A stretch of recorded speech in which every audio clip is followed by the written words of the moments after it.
So students, now we are taking the second part of some basic concept of chemistry.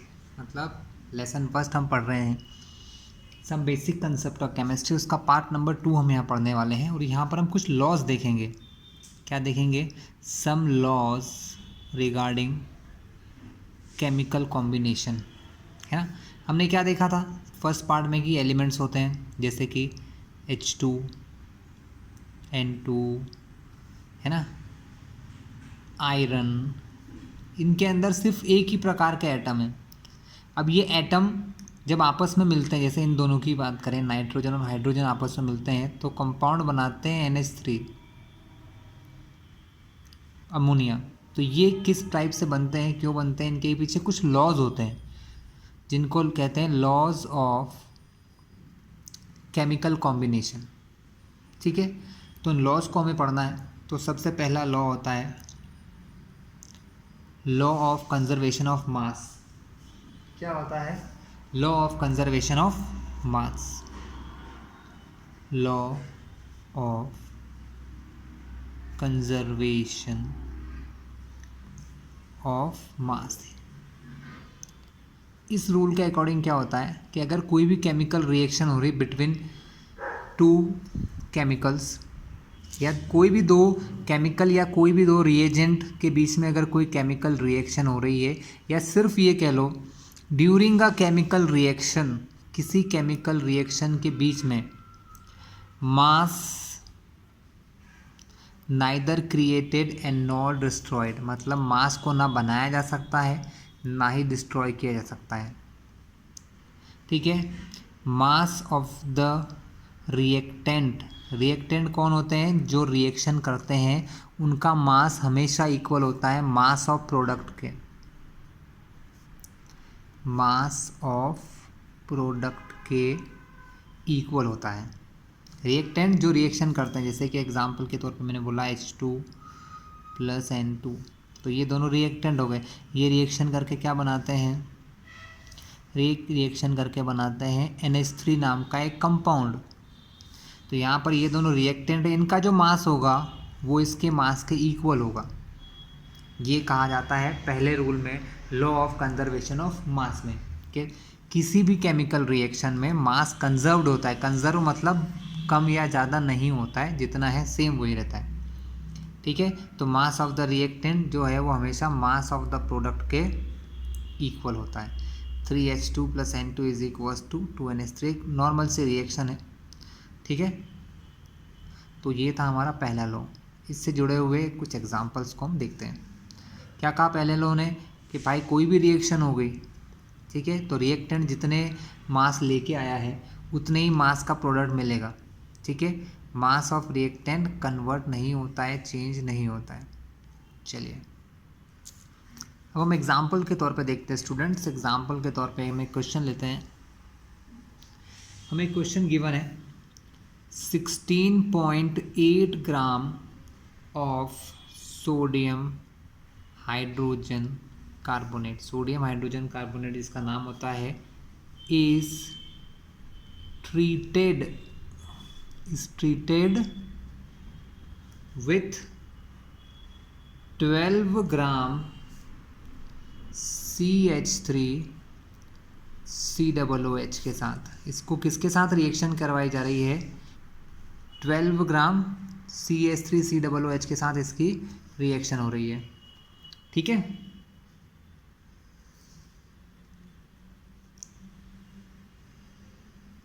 The residue was found to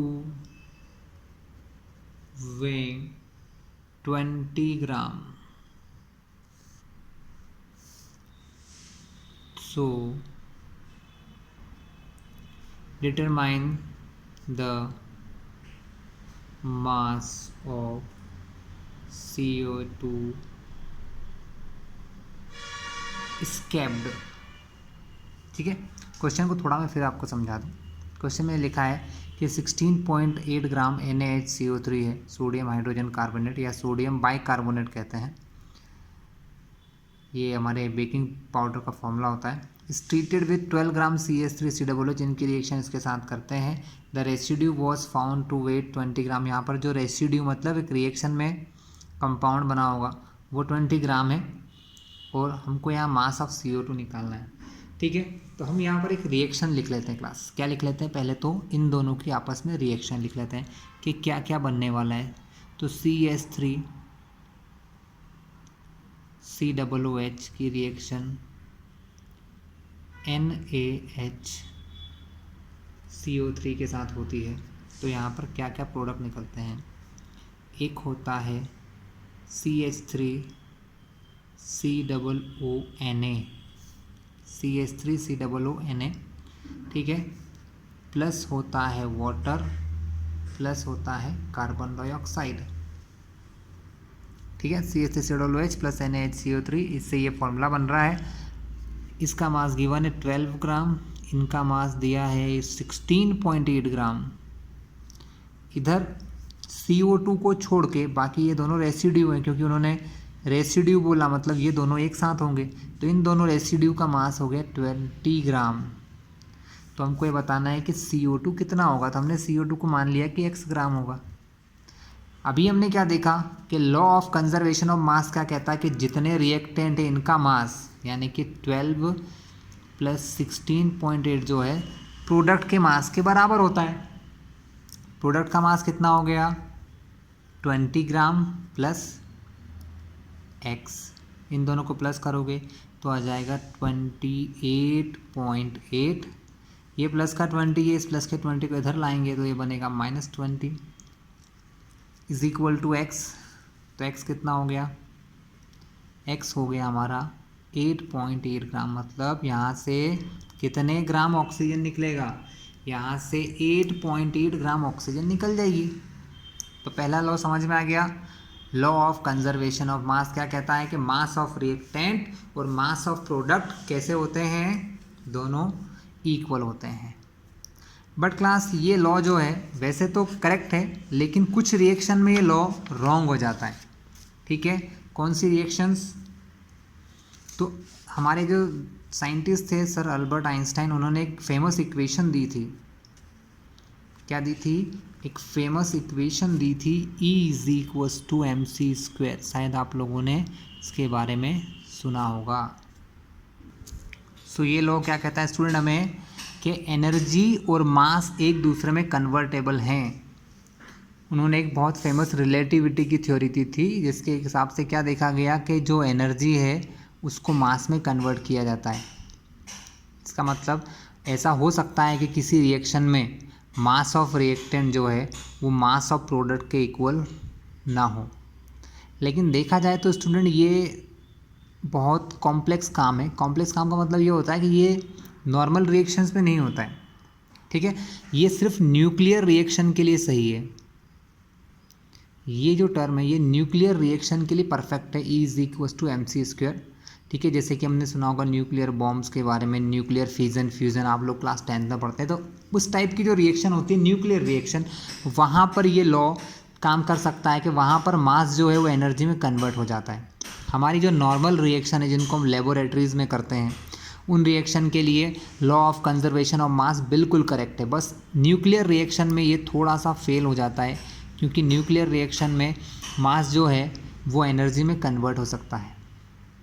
इसके दो कारण बता रहा हूँ, मतलब ऐसा क्यों मान रहा हूँ कि नॉर्मल रिएक्शन में क्यों ऐसा होता है।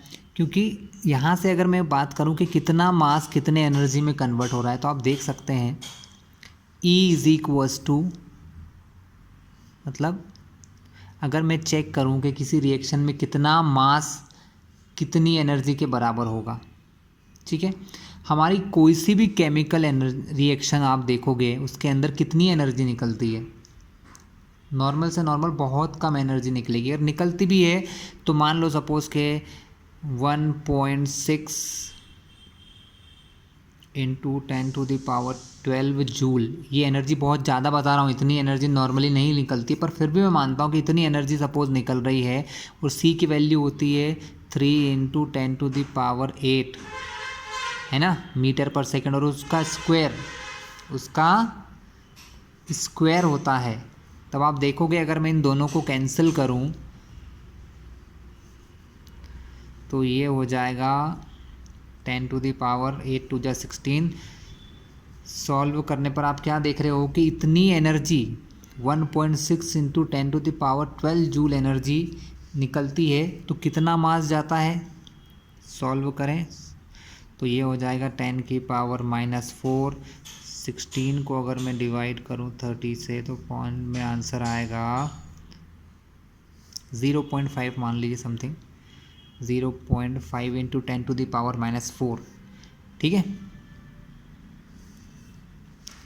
तो इतना कम मास, इतने कम मास से इतनी ज़्यादा एनर्जी रिलीज़ हो सकती है। ठीक है, जबकि इतनी एनर्जी हमारे नॉर्मल रिएक्शंस में नहीं निकलती है। ये एनर्जी मैंने बहुत ज़्यादा बताई है।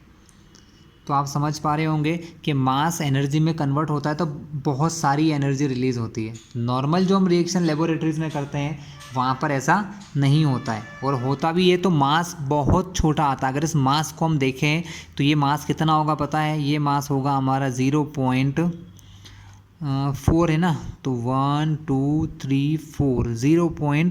इतने से ग्राम, इतना ग्राम मास, इतना ग्राम मास तो हमको पता भी नहीं चलता है क्लास। इतने से मास से इतनी सारी एनर्जी निकल जाती है।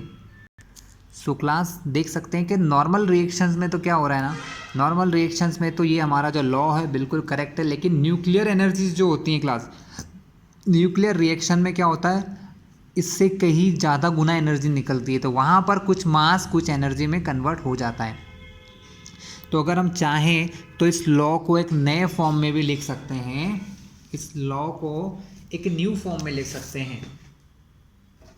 न्यू फॉर्म क्या बोलता है, न्यू फॉर्म ये बोलता है कि अगर मास और एनर्जी एक दूसरे में कन्वर्ट होते हैं तब न्यू फॉर्म ये कहता है कि total sum of mass and energy, sum of mass plus energy is equals to, मतलब mass and energy of reactant is equal to mass plus energy of product. मतलब रिएक्टेंट का, पहले हमने क्या लिखा था, सिर्फ रिएक्टेंट का mass is equals to product का मास। यहाँ हम एक नई चीज़ जोड़ देते हैं, मास प्लस एनर्जी।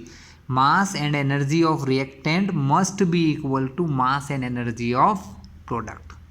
क्लियर है क्लास। तो ये हमारा पहला लॉ हो गया, है ना। सेकेंड है लॉ ऑफ कांस्टेंट प्रपोर्शन। किसी किसी बुक में ये भी लिखा होता है लॉ ऑफ डेफिनेट प्रपोर्शन। तो लॉ ऑफ कांस्टेंट प्रपोर्शन और law of definite proportion same ही चीज़ें हैं। कांस्टेंट प्रपोर्शन क्या मतलब होता है इस लॉ का, हम लोग ध्यान से देखते भाइयों। कांस्टेंट प्रपोर्शन का ये लॉ उस चीज़ के लिए है कि व्हेन टू एटम्स, जब कोई दो एटम एक दूसरे से रिएक्शन करके कोई नया कंपाउंड बनाते हैं या नया मॉलिक्यूल बनाते हैं, ठीक है, on that time these atoms react with fixed mass of another atom. मतलब दोनों एटम एक दूसरे के फिक्स्ड मास से रिएक्शन करते हैं।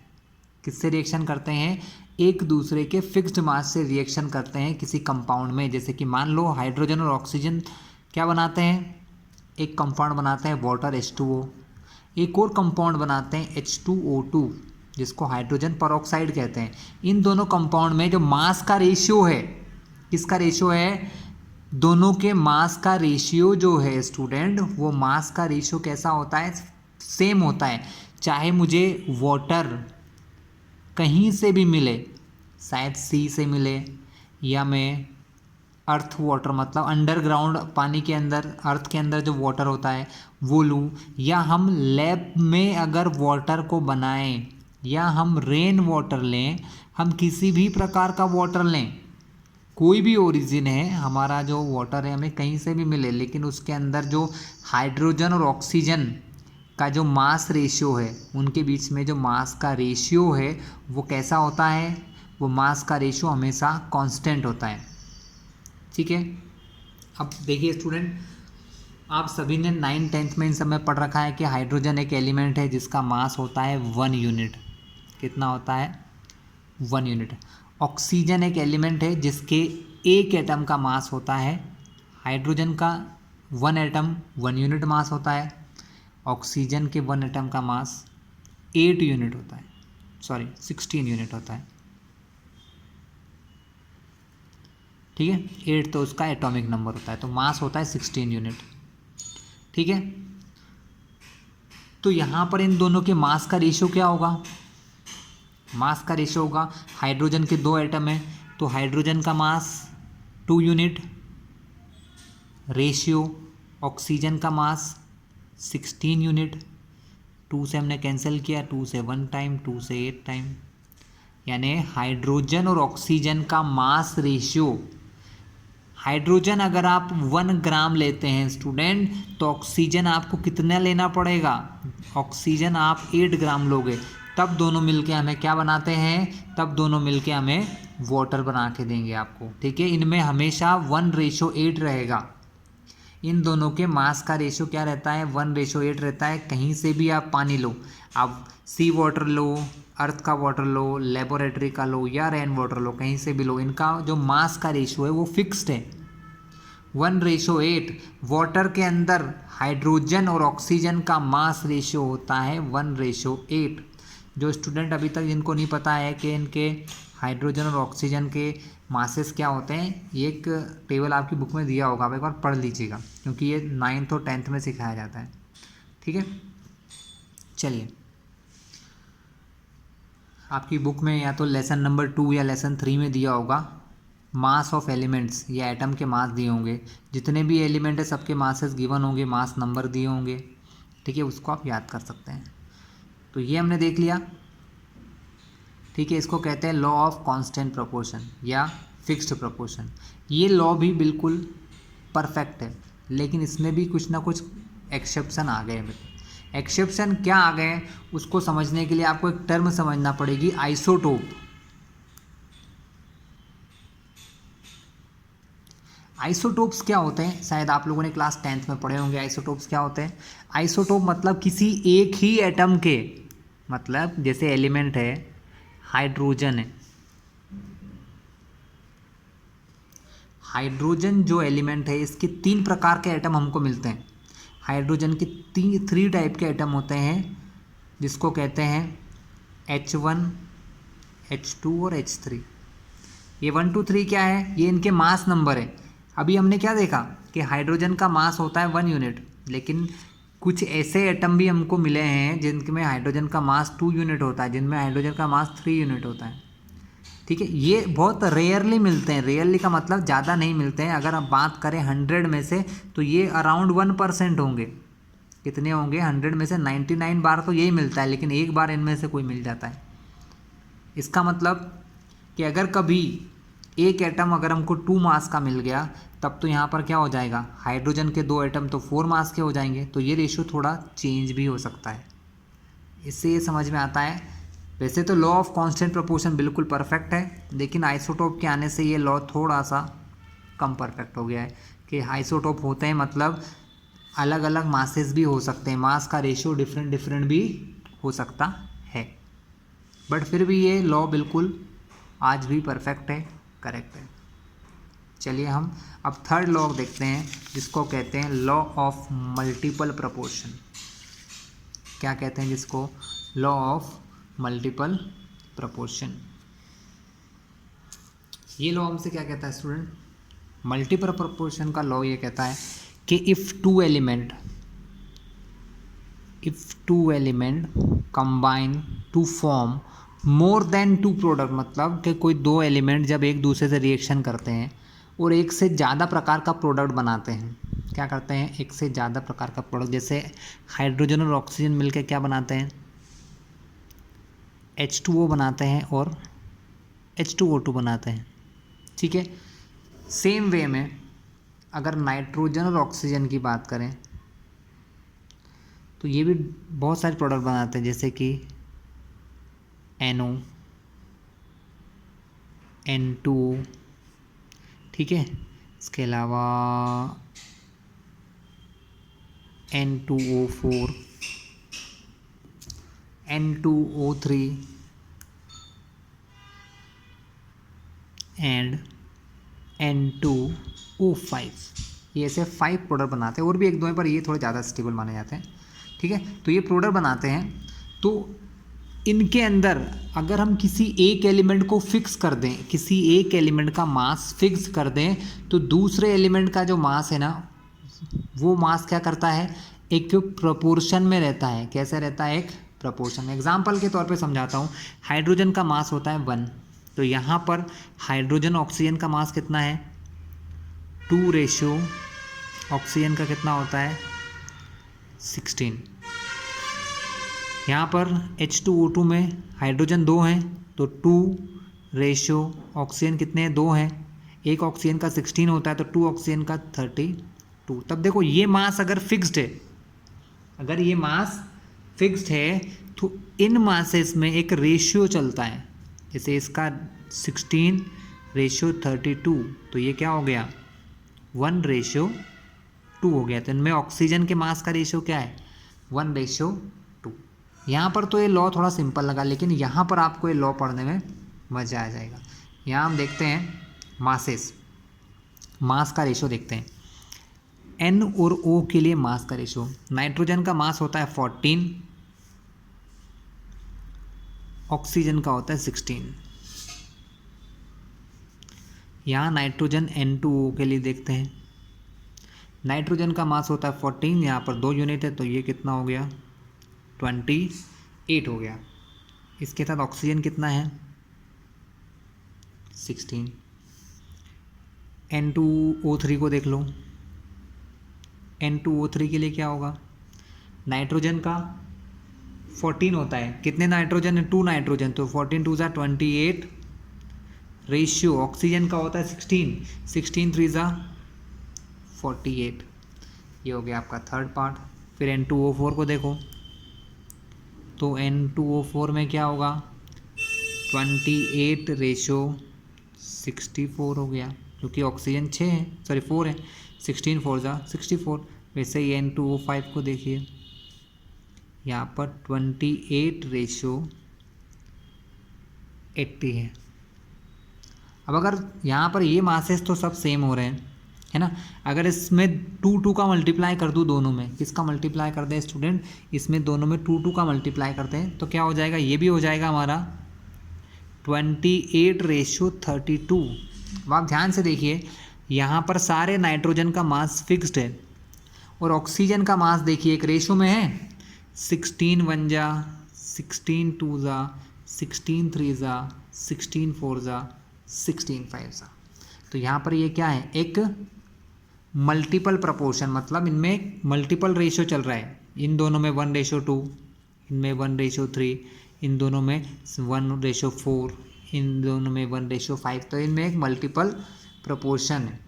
तो क्या बोलता है ये लॉ, कि अगर किसी एक कंपाउंड में कोई 2 कंपाउंड्स अगर मोर देन 1 प्रोडक्ट बनाते हैं, एक से ज़्यादा टाइप के अलग अलग प्रोडक्ट बनाते हैं, तब अगर इनमें से किसी एक का मास फिक्स कर दिया जाए, जैसे देखिए 28 28 28 28 28, तो बाकी एलिमेंट के जो मासेस होते हैं, इन बाकी एलिमेंट के मासेस जो हैं, ऑक्सीजन के एलिमेंट का मास एक फिक्स्ड रेशियो में होता है ना, एक मल्टीपल प्रपोर्शन में होता है। चलिए, ये हमारा थर्ड लॉ था, law of multiple proportion. Student, next law है Gay-Lussac's law of combining volume. किसका लॉ है class, this law is for Gay-Lussac. एक साइंटिस्ट थे जिनका नाम था गै-लुसाक।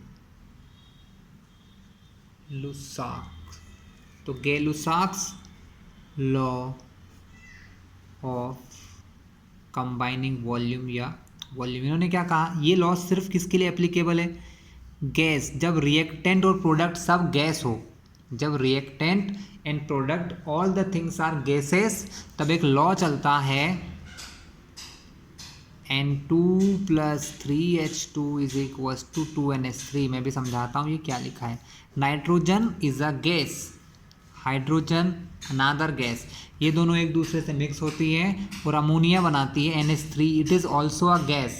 तो अगर जब कोई रिएक्शन गैसियस में होती है, मतलब 2 गैसियस रिएक्टेंट मिलके एक गैसियस प्रोडक्ट बनाते हैं, देन तब इनके वॉल्यूम में एक रेशियो चलता है, वो हमेशा फिक्स रहता है कि अगर 1 वॉल्यूम आपने नाइट्रोजन लिया है तो आपको कितने वॉल्यूम हाइड्रोजन चाहिए, 3 वॉल्यूम हाइड्रोजन चाहिए। और इन दोनों के वॉल्यूम अगर आपने इस रेशियो में लिए हैं तो आपको 2 वॉल्यूम अमोनिया मिलेगा। क्या मिलेगा? 2 वॉल्यूम अमोनिया आपको मिलेगा। ठीक है स्टूडेंट्स, तो हमको क्या मिलेगा? 2 वॉल्यूम अमोनिया मिलेगा। ये गैलुसाक का लॉ है। ठीक है, लॉज हमने देख लिए हैं। अब हम कुछ न्यूमेरिकल की तरफ चलते हैं, देखते हैं कौन से न्यूमेरिकल आते हैं या कोई और थ्योरी देखेंगे। सो हमारा नेक्स्ट लॉ क्या है? एवोगैड्रोस लॉ या एवोगैड्रो हाइपोथेसिस। ठीक है, तो क्या होता है एवोगैड्रोस लॉ? क्या होता है? उन्होंने ये बोला this is only applicable for gases, ये भी गैसेस के लिए है कि if 2 or more than 2 gases having same volume, अगर कुछ गैसेस हैं जिनका वॉल्यूम सेम है। कैसा है? अगर 2 गैसेस है जिनका वॉल्यूम सेम है और उनका टेम्परेचर और प्रेशर ये भी सेम है, अगर वो सेम टेम्परेचर और सेम प्रेशर पर रखे हुए हैं तब उनके अंदर नंबर ऑफ एटम्स या नंबर ऑफ मॉलिक्यूल्स सेम होंगे। यानी अगर आपको ये कहा जाए कि 10 सेंटीमीटर क्यूब ऑक्सीजन है आपके पास, 10 सेंटीमीटर क्यूब हाइड्रोजन है और 10 सेंटीमीटर क्यूब ही अगर अमोनिया है, मान लो 3 अलग अलग प्रकार की गैसेस हैं, तो अगर इनका वॉल्यूम सेम है, इनके टेम्परेचर प्रेशर सेम है, तो इनके अंदर जितने नंबर ऑफ एटम या मॉलिक्यूल होंगे ना, दैट आर ऑल्सो सेम। अगर वो एटम से मिलके बनी है तो एटम होंगे, लेकिन और अगर मॉलिक्यूल से मिलके बने हैं तो मॉलिक्यूल्स होंगे। तो यहाँ पर हाइड्रोजन के मॉलिक्यूल, ऑक्सीजन के मॉलिक्यूल और अमोनिया गैस के मॉलिक्यूल कैसे होंगे? नंबर्स में सेम होंगे। अगर मान लो एग्जाम्पल के तौर पे दे रहा हूँ मैं, ये ज़रूरी नहीं कि मैं जो बोलूँ वो करेक्ट हो, मगर एग्जाम्पल के तौर पे सपोज़ यहाँ पर 10,000 हाइड्रोजन के मॉलिक्यूल हैं तो ऑक्सीजन के भी 10,000 होंगे और अमोनिया के भी कितने होंगे? 10,000 मॉलिक्यूल्स ही होंगे, मतलब सेम होंगे। नंबर ऑफ मॉलिक्यूल्स कैसे होंगे? नंबर ऑफ मॉलिक्यूल्स हमेशा इक्वल होते हैं।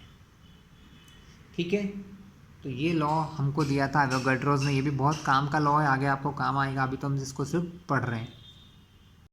तो स्टूडेंट, इसके बाद हम देखते हैं थ्योरीज ऑफ डाल्टन। सबसे पहले डाल्टन नाम के साइंटिस्ट थे जिन्होंने हमको बताया एटम्स के बारे में, मैटर के बारे में, कि मैटर किन चीज़ से मिलके बना है। ठीक है, डाल्टन्स थ्योरी क्या बोलती है? डाल्टन ने क्या कहा? डाल्टन ने ये कहा कि इस दुनिया के अंदर जो भी मैटर है, matter made up of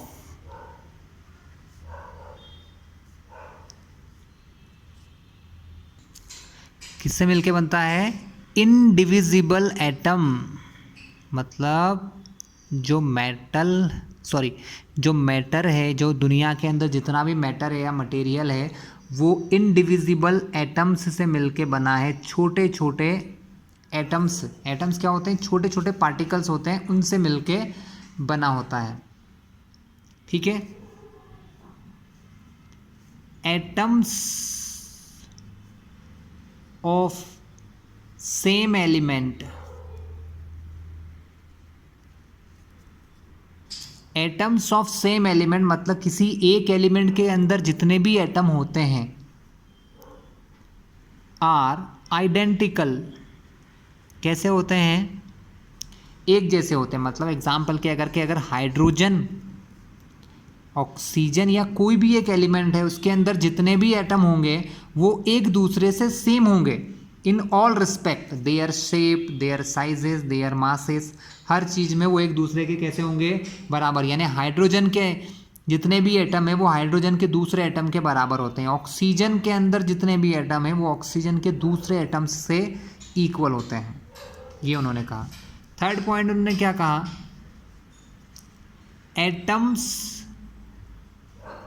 of different element, atoms of different element are different. कैसे होते हैं? डिफरेंट होते हैं, मतलब दो एलिमेंट के एटम कभी भी एक जैसे नहीं हो सकते इन ऑल रिस्पेक्ट, किसी भी रिस्पेक्ट में, ना शेप में, ना साइजेस में, ना मासेस में, किसी भी चीज़ में एक दूसरे के इक्वल नहीं होते हैं। नेक्स्ट पॉइंट उन्होंने कहा था कंपाउंड कब बनता है? कंपाउंड्स आर फॉर्म्ड, कंपाउंड तब बनते हैं when atoms of different element, मतलब अलग अलग एलिमेंट के जो एटम्स हैं रिएक्ट इन फिक्स्ड रेशियो। ठीक है, ये उन्होंने कहा था। तो ये लॉ उस समय काफ़ी पॉपुलर भी हुआ था, काफ़ी फेमस भी हुआ था, लोगों को ठीक भी लगा था। लेकिन जैसे जैसे समय बदलता जाता है लॉज बदलते जाते हैं स्टूडेंट, समय के साथ डिस्कवरीज बदलती जाती है, नए नए लॉज आ जाते हैं, है ना। तो कुछ समय बाद इस लॉ की सारी चीज़ें गलत साबित हो गई धीरे धीरे करके। ठीक है, बस एक चीज़ इनकी सबसे अच्छी थी कि मैटर किस चीज़ से मिलके बना है, छोटे छोटे एटम से। ये इन्होंने बिल्कुल परफेक्ट कहा था, जो आज भी सही है। ठीक है, बाकी ये गलत कहा था कि ये इनडिविजिबल है। ये चीज़ें बाद में पता चली कि इसके अंदर, एटम के अंदर और भी चीज़ें हैं। ठीक है, ये हम लेसन नंबर 2 के अंदर देखेंगे कि एटम्स के अंदर क्या क्या होता है। ठीक है, तो ये डाल्टन का लॉ था। Okay class.